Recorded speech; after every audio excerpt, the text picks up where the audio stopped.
Good morning students.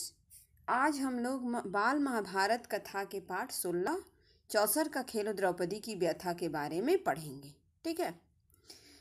अभी तक हमने पढ़ा कि जो धृतराष्ट्र हैं, दुर्योधन के कहने पर विदुर को ये युधिष्ठिर को चौसर के खेल का निमंत्रण देने के लिए मना लेते हैं। ठीक है। विदुर उनको समझाते हैं कि अगर ये खेल हुआ तो हो सकता है कि इसमें हस्तिनापुर का ये मतलब कि हस्तिनापुर का सर्वनाश हो जाए। ठीक है।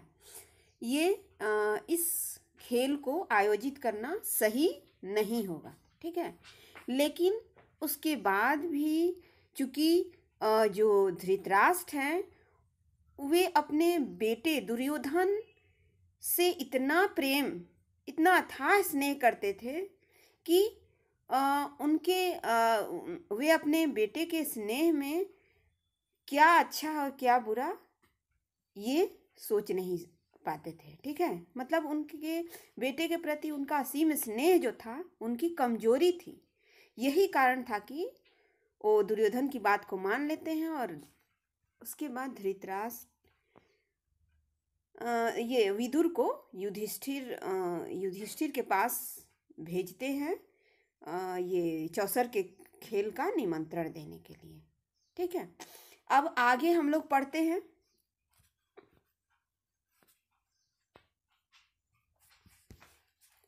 धृतराष्ट्र की बात मानकर विदुर पांडवों के पास आए।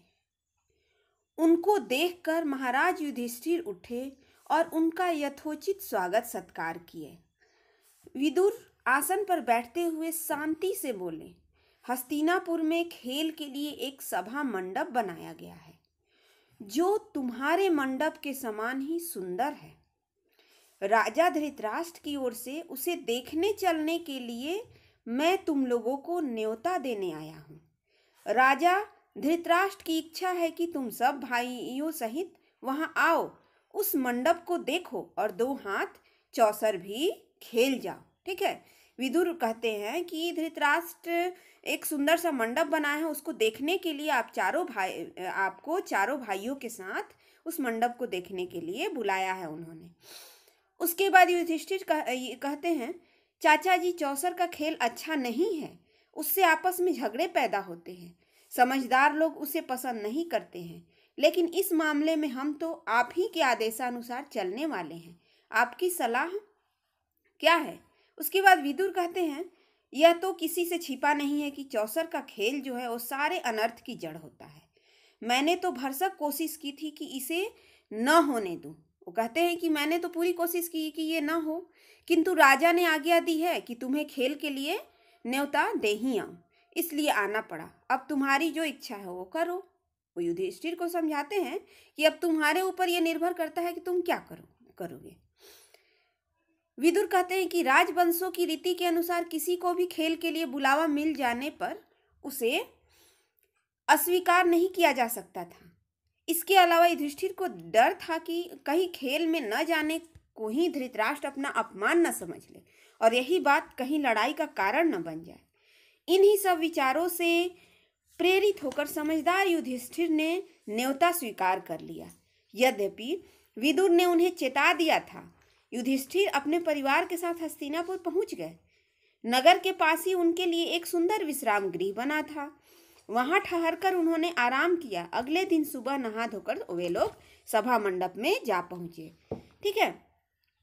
विदुर तो पूरा कोशिश किए उनको समझाने की, लेकिन चूंकि उनको युधिष्ठिर को ऐसा लगा कि अगर मैं नहीं जाऊंगा तो हो सकता है कि धृतराष्ट्र को बुरा लगे। ठीक है, कि उन्होंने उनकी आज्ञा का पालन नहीं किया। इसलिए युधिष्ठिर अपने भाइयों के साथ हस्तिनापुर चले जाते हैं। हस्तिनापुर नगर के बाहर ही उनके लिए सुंदर सा विश्राम गृह बनाया गया था। वहीं चारों भाइयों के साथ आराम करते हैं और अगले दिन सुबह नहा धोकर वो सभा मंडप में जा पहुंचते हैं। कुशल समाचार पूछने के बाद शकुनी ने कहा, युधिष्ठिर खेल के लिए चौपड़ बिछा हुआ है, चलिए दो हाथ खेल लें। ठीक है। अब जो शकुनी है वो युधिष्ठिर को चौसर के खेल के लिए जाने को कहते हैं कि चलिए चौसर का खेल का जो चौपड़ है वो बिछा हुआ है, चलिए दो हाथ उसको खेल लेते हैं। उसके बाद शकुनी की बात सुनकर युधिष्ठिर कहते हैं, राजन यह खेल ठीक नहीं है। बाजी जीत लेना साहस का काम नहीं है, जुआ खेलना धोखा देने के समान है। आप तो यह सब बातें जानते ही हैं। तो उसके बाद शकुनी कहते हैं, आप भी क्या कहते हैं महाराज, यह भी कोई धोखे की बात है? हाँ, यह कहिए कि आपको हार जाने का डर लग रहा है। युधिष्ठिर कुछ गर्म होकर बोले, राजन ऐसी बात नहीं है। अगर मुझे खेलने को कहा गया तो मैं ना नहीं करूँगा। आप कहते हैं तो मैं तैयार हूँ। मेरे साथ खेलेगा कौन? वो पूछते हैं कि मेरे साथ आखिर कौन खेलेगा? अगर ऐसी बात है कि मैं हारने के डर से नहीं खेलने जा रहा हूँ तो मैं तैयार हूँ। दुर्योधन तुरंत बोल उठा, मेरी जगह खेलेंगे तो मामा शकुनी, किंतु दाव लगाने के लिए जो धन रत्नादि चाहिए वह मैं दूंगा। दुर्योधन कहता है कि मेरी जगह पर तो मामा शकुनी खेलेंगे, लेकिन उसमें जो धन लगाया जाएगा वो मैं दूंगा। युधिष्ठिर बोले, मेरी राय यह है कि किसी एक की जगह दूसरे को नहीं खेलना चाहिए। यह खेल के साधारण नियमों के विरुद्ध है। अच्छा, तो अब दूसरा बहाना बना लिया। शकुनी ने हंसते हुए कहा। अब शकुनी कहते हैं कि अच्छा, मतलब चौसर नहीं खेलने का तुमने अब दूसरा बहाना बना लिया। युधिष्ठिर कहते हैं, ठीक है, कोई बात नहीं, मैं खेलूंगा।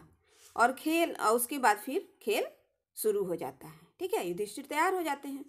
सारा मंडप दर्शकों से खचाखच भरा हुआ था। द्रोण, भीष्म, कृप, विदुर, धृतराष्ट्र जैसे वयोवृद्ध भी उपस्थित थे। वे उसे रोक नहीं सके थे। उनके चेहरों पर उदासी छाई हुई थी। अन्य कौरव राजकुमार बड़े चाव से खेल को देख रहे थे। ठीक है, विदुर, द्रोण, भीष्म, कृपाचार्य जो थे वो चाहते थे कि ये खेल ना हो, लेकिन वो कुछ भी करके उस खेल को रोक नहीं सके थे। ठीक है, लेकिन उनके चेहरे पर तो उदासी छाई हुई थी। लेकिन कौरव जो थे वो बड़े चाव से खेल को देख रहे थे, क्योंकि उन्हें पता था कि मामा शकुनी जो है इस खेल को जीत ही लेंगे। पहले रत्नों की बाजी लगती है, फिर सोने चांदी के खजानों की, उसके बाद रथों और घोड़ों की। तीनों दाव युधिष्ठिर हार जाते हैं। शकुनी का पासा मानो उसके इशारों पर चलता था।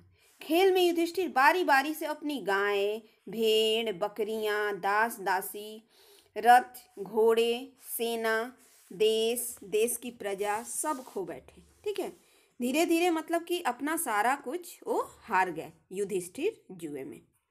भाइयों के शरीरों पर जो आभूषण और वस्त्र थे उनको भी बाजी पर लगा दिया गया और युधिष्ठिर वो भी हार गए। ठीक है,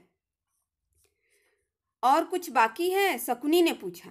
अब शकुनी कहता है कि और कुछ बाकी है। यह सांवले रंग का सुंदर युवक मेरा भाई नकुल खड़ा है, वह भी मेरा ही धन है। युधिष्ठिर कहते हैं कि यह भी मेरा ही धन है, इसकी बाजी लगाता हूँ, चलो। युधिष्ठिर ने जोश के साथ कहा। शकुनी ने कहा, अच्छा तो यह बात है, तो यह लीजिए, आपका प्यारा राजकुमार अब हमारा हो गया। शकुनी नकुल को भी युधिष्ठिर हार गए। आपका प्यारा राजकुमार अब हमारा हो गया कहते कहते शकुनी ने पासा फेंका और बाजी मार ली। युधिष्ठिर ने कहा, यह मेरा भाई सहदेव जिसने सारी विद्याओं का पार पा लिया है, इसकी बाजी लगाना उचित तो नहीं है, फिर भी लगाता हूँ, चलो देखा जाएगा। ठीक है, उसके बाद युधिष्ठिर किसका, सहदेव की भी बाजी लगा देते हैं। यह चला और वह जीता कहते हुए शकुनी ने पासा फेंका। सहदेव को भी युधिष्ठिर गंवा बैठे। अब दुरात्मा शकुनी को आशंका हुई कि कहीं युधिष्ठिर खेल बंद न कर दे, तो कहता है, युधिष्ठिर शायद आपकी निगाह में भीमसेन और अर्जुन माद्री के बेटों से ज्यादा मूल्यवान है, सो उनकी बाजी तो आप लगाएंगे नहीं। ठीक है, तो युधिष्ठिर कहते हैं शकुनी की बात सुनकर, मूर्ख शकुनी, तुम्हारी चाल यह मालूम होती है, कहते हैं युधिष्ठिर कि तुम्हारी चाल यह मालूम होती है कि हम भाइयों में आपस में फूट पड़ जाए। सो तुम क्या जानो कि हम पांचों भाइयों के संबंध क्या हैं। पराक्रम में जिसका कोई सानी नहीं है, उस अपने भाई अर्जुन को मैं दांव पर लगाता हूँ, चलो। उसके बाद वो अर्जुन को भी दांव पर लगा देते हैं। शकुनी यही तो चाहता था कि वो एक एक करके सारे भाइयों को हार जाए। उसके बाद वो अपना पासा फेंकता है और अर्जुन को भी जीत लेता है। असीम मानो युधिष्ठिर को बेबस कर रहा था। अब तो युधिष्ठिर एकदम बेबस हो रहे थे, क्योंकि एक एक करके वो अपने सारे भाइयों को भी हार रहे थे और उन्हें पतन की ओर बलपूर्वक लिए जा रहा था। ठीक है, वो अब उन्हें लग रहा था कि शकुनी जो है अब उनको पतन की ओर लिए जा रहा है। वह बोले, राजन, शारीरिक बल में संसार भर में जिसका कोई जोड़ीदार नहीं है, अपने उस भाई को मैं दांव पर लगाता हूँ। यह कहते कहते युधिष्ठिर भीमसेन से भी हाथ धो बैठे। अब भीमसेन को उन्होंने दांव पर लगाया तो उसको भी हार गया। युधिष्ठिर ने कहा, हाँ, यदि इस बार तुम जीत गए तो मैं खुद तुम्हारे अधीन हो जाऊंगा। वो अपने आप को अब तो वो अपने आप को ही हार सकते थे, क्योंकि चारों भाइयों को हार चुके थे। तो वो कहते हैं कि अगर मैं भीम को हार गया तो अब मैं अपने आप को भी तुम्हारे अधीन कर लूंगा। लो, यह जीता, कहते हुए शकुनी ने पासा फेंका और यह बाजी भी ले गया। भीम को भी उसने जीत लिया। इस पर शकुनी सभा के बीच उठ खड़ा हुआ और पांचों पांडवों को एक एक करके पुकारा और घोषणा की कि वे अब उसके गुलाम हो चुके हैं। शकुनी को दाद देने वाले के हर्षनाद से और पांडवों की इस दुर्दशा पर तरस खाने वालों के हाहाकार से सारा सभा मंडप गूंज उठा। सभा में इस तरह खलबली मचने के बाद शकुनी ने युधिष्ठिर से कहा, एक और चीज है जो तुमने अभी हारी नहीं है, ठीक है, उसकी बाजी लगाओ तो तुम अपने आप को भी छुड़ा सकते हो। अपनी पत्नी द्रौपदी को तुम दांव पर क्यों नहीं लगाते? कहता है कि अभी तो तुम्हारे पास और भी है जिसको तुम दांव पर लगा सकते हो। किसके बारे में वो बोलता है? तो द्रौपदी के बारे में। और जुए के नशे में चूर युधिष्ठिर के मुंह से निकल पड़ा, चलो अपनी पत्नी द्रौपदी को भी मैंने द्रौपदी की भी मैंने बाजी लगाई। उनके मुंह से यह निकल तो गया, पर उसके परिणाम को सोचकर वह अंदर से बेचैन हो उठे। हाँ, यह मैंने क्या कर डाला? लेकिन वो तो अब बाजी ये लगा चुके थे। युधिष्ठिर की इस बात पर सारी सभा में एकदम हाहाकार मच गया। जहां वृद्ध लोग बैठे थे उधर से धिक्कार की आवाजें आने लगी। अब उनके सारे पूर्वज बैठे हुए थे, वहीं भीष्म पितामह द्रोण। अब उनके मुंह से एकदम युधिष्ठिर के लिए धिक्कार निकलने लगा। लोग बोले,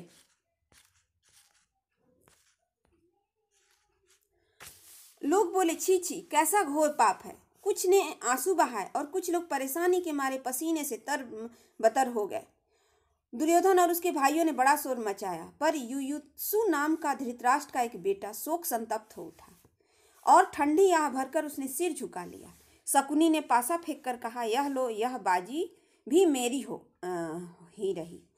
बस फिर क्या था। दुर्योधन ने विदुर को आदेश देते हुए कहा, आप सब अभी रनवास में जाएं और द्रौपदी को यहाँ ले आएं। उससे कहे कि जल्दी आए। विदुर बोले, मूर्ख, नाहक क्यों मृत्यु को न्योता देने चला है? अपनी विषम परिस्थिति का तुम्हें ज्ञान नहीं है, ठीक है। अब विदुर कहते हैं इस पर कि तुम क्यों अपने मृत्यु को न्योता दे रहे हो द्रौपदी को इस सभा में बुला करके?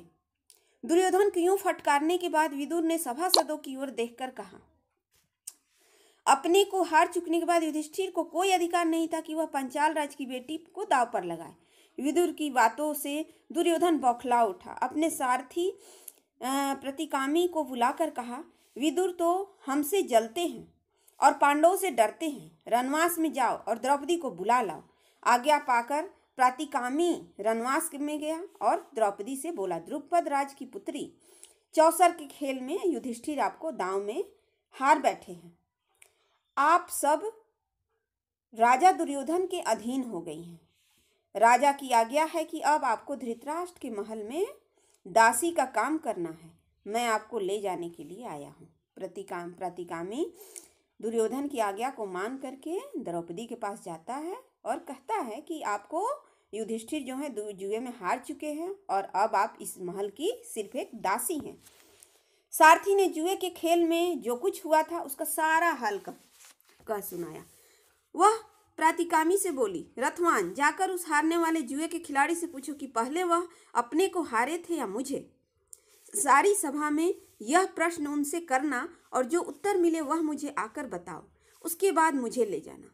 प्रातिकामी ने जाकर भरी सभा के सामने युधिष्ठिर से वही प्रश्न किया, ठीक है, जो द्रौपदी ने कहकर उन्हें भेजा था। इस पर दुर्योधन ने प्रातिकामी से कहा, द्रौपदी से जाकर कह दो कि वह स्वयं ही आकर अपने पति से यह प्रश्न कर ले, ठीक है। जब प्रातिकामी को द्रौपदी सभा में भेजती है तो जिस तरह से द्रौपदी बोलती है प्रश्न पूछने के लिए युधिष्ठिर से, तो जाकर पूछता है। तो दुर्योधन कहता है कि तुम द्रौपदी को ही बोलो कि वो सभा में आकर के युधिष्ठिर से ये प्रश्न पूछे। प्रतिकामी उसके बाद दोबारा रनवास में गया और द्रौपदी के आगे झुककर बड़ी नम्रता से बोला, देवी, दुर्योधन की आज्ञा है कि आप सभा में आकर स्वयं ही युधिष्ठिर से प्रश्न कर ले। द्रौपदी ने कहा, नहीं, मैं वहां नहीं जाऊंगी। अगर युधिष्ठिर जवाब नहीं देते तो सभा में जो सज्जन विद्यमान हैं उन सबको तुम मेरा प्रश्न जाकर सुनाओ और उसका उत्तर आकर मुझे बताओ। प्रातिकामी लौटकर फिर सभा में गया, ठीक है, और सभासदों को द्रौपदी का प्रश्न सुनाया। यह सुनकर दुर्योधन अंदर से झल्ला उठा। अपने भाई दुशासन से बोला, दुशासन, यह सारथी भीमसेन से डरता मालूम होता है, तुम ही जाकर उस घमंडी औरत को ले आओ, ठीक है। अब देखता है दुर्योधन की ये प्रतिकामी के बार बार बोलने पर भी वह द्रौपदी को लेकर नहीं आ रहा है, तो अपने भाई दुशासन को आज्ञा देता है द्रौपदी को लाने के लिए। दुरात्मा दुशासन के लिए इससे अच्छी बात और क्या हो सकती थी। उसने द्रौपदी के गुथे हुए बाल विखेर डाले, गहने तोड़ फोड़ दिए और उसके बाल पकड़कर बलपूर्वक घसीटता हुआ सभा की ओर ले जाने लगा। द्रौपदी एकदम से व्याकुल हो उठी। द्रौपदी की ऐसी दीन अवस्था देखकर धृतराष्ट्र के एक बेटे विकर्ण को बड़ा दुख हुआ। उससे नहीं रहा गया। वह बोला, उपस्थित वीरों, सुनिए, चौसर के खेल के लिए युधिष्ठिर को धोखे से बुलावा दिया गया था। वह धोखा खाकर इस जाल में फंस गए और अपनी स्त्री तक की बाजी लगा दी। यह सारा कार्य न्यायोचित नहीं है। दूसरी बात यह है कि द्रौपदी अकेले युधिष्ठिर की ही पत्नी नहीं है, बल्कि 5 पांडवों की पत्नी है। इसलिए उसको दांव पर लगाने का अकेले युधिष्ठिर को कोई हक नहीं था। इसके अलावा खास बात यह है कि एक बार जब युधिष्ठिर खुद को ही दांव में हार गए तो उनको द्रौपदी की बाजी लगाने का कोई अधिकार नहीं। मेरी एक और आपत्ति यह है कि शकुनी ने द्रौपदी का नाम लेकर युधिष्ठिर को उसकी बाजी लगाने के लिए उकसाया था। लोगों ने चौसर के खेल के जो नियम बना रखे हैं यह उनके बिल्कुल विरुद्ध है। इन सब बातों के आधार पर मैं इस सारे खेल को नियम विरुद्ध ठहराता हूँ। मेरी राय में द्रौपदी नियम पूर्वक नहीं जीती गई है। वो कहता है विकर्ण कि नियम पूर्वक द्रौपदी जो है वो जुए में जीती नहीं गई है। युवक विकर्ण के भाषण से वहां उपस्थित लोगों के विवेक पर से भ्रम का पर्दा हट गया। सभा में बड़ा कोलाहल, एकदम से सभा में शोर मच गया, कोलाहल मच गया। यह सब देखकर कर्ण उठ खड़ा हुआ। अब यह सब देख करके जो कर्ण है था ये दुर्योधन का साथी, ठीक है, वह उठ खड़ा होता है और क्रोधित हो जाता है। एकदम क्रोधित होकर बोलता है, विकर्ण, अभी तुम बच्चे हो। सभा में इतने बड़े बूढ़ों के होते हुए तुम कैसे बोल पड़े? तुम्हें यहाँ बोलने और तर्क वितर्क करने का कोई अधिकार नहीं है, ठीक है। कर्ण कहता है कि विकर्ण तुम्हें यहाँ तर्क वितर्क करने का देखता है कि विकर्ण तो पांडवों के पक्ष की बात कर रहा है, तो तुरंत क्रोधित होकर खड़ा हो जाता है और कहता है कि तुम्हारे सभा में इतने बड़े बूढ़ों के होते हुए तुम्हें तर्क वितर्क करने का कोई हक नहीं है। अब यह देखकर दुशासन द्रौपदी के पास गया और उसका वस्त्र पकड़कर खींचने लगा। ज्यों ज्यों वह खींचता गया त्यों त्यों वस्त्र भी बढ़ता गया। अंत में खींचते खींचते दुशासन की दोनों भुजाएं थक गई, ठीक है। अब दुशासन क्या करता है, द्रौपदी के वस्त्र को खींचता है, ठीक है, लेकिन वो जितना खींचता उतना उसका वस्त्र बढ़ते जा रहा था। अंत में वह थक कर चूर हो गया, लेकिन द्रौपदी का जो वस्त्र है वो खत्म नहीं हुआ। सभा के लोगों में कपकपी सी फैल गई और धीमे स्वर में बातें होने लगी। इतने में भीमसेन उठा। उसके होठ मारे क्रोध के फड़क रहे थे। ऊंचे स्वर में उसने यह भयानक प्रतिज्ञा की, उपस्थित सज्जनों, मैं शपथ खाकर कहता हूँ कि जब तक भरत वंश पर बट्टा लगाने वाले इस दुरात्मा दुशासन की छाती चीर न लूंगा, तब तक इस संसार को छोड़कर नहीं जाऊंगा।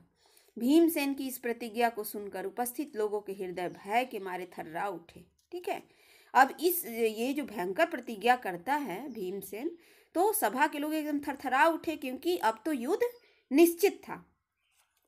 इन सब लक्षणों से धृतराष्ट्र ने समझ लिया कि यह सब ठीक नहीं हुआ।